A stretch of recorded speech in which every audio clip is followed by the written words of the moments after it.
அவனியாபுரம் ஜல்லிக்கட்டு தொடர்பான அனைத்து வழக்குகளையும் முதன்மை அமர்வுக்கு மாற்றி உயர்நீதிமன்றத்தின் மதுரை கிளை உத்தரவிட்டுள்ளது. இதுகுறித்து நம்முடைய செய்தியாளர் பாலகிருஷ்ணனிடம் கேட்கலாம். பாலகிருஷ்ணன், அவனியாபுரம் ஜல்லிக்கட்டு தொடர்பான வழக்குகள் முதன்மை அமர்வுக்கு மாற்றப்பட்டது குறித்தும் இந்த வழக்கை தொடுத்தது யார், இந்த வழக்கின் சாரம்சம் என்ன, இது குறித்து சொல்லுங்க. வணக்கம் மோகன். அதாவது உலக பிரசித்தி பெற்ற ஜல்லிக்கட்டு விழா தைப்பொங்கலை ஒட்டி மதுரை மாவட்டத்தில் பிரபலமாக கொண்டாடப்படும்.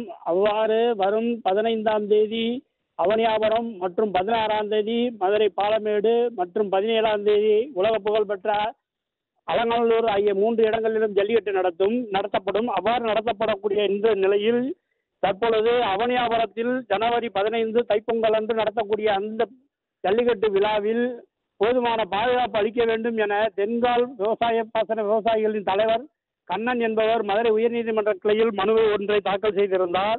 அந்த மனு விசாரணைக்கு வந்தபோது 10க்கும் மேற்பட்டோர் இந்த வழக்குகளில் தங்களையும் இணைத்துக் கொள்ள வேண்டும் என மனு செய்திருந்தனர்.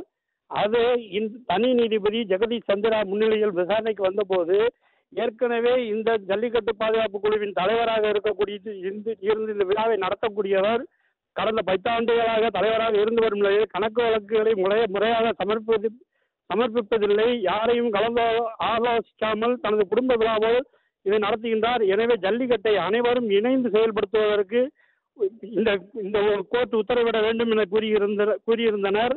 இந்த வழக்கை விசாரித்த நீதிபதி ஏற்கனவே கடந்த முறை விசாரித்த தனி நீதிபதி ஜெகதீஷ் சந்திரா அவர்கள் மாவட்ட ஆட்சியரே ஜல்லிக்கட்டு விழா குழுவின் தலைவராக செயல்பட்டு அனைத்து சமூகத்தினரையும் ஒருங்கிணைத்து நடத்தலாமே என கருத்து தெரிவித்திருந்தார்.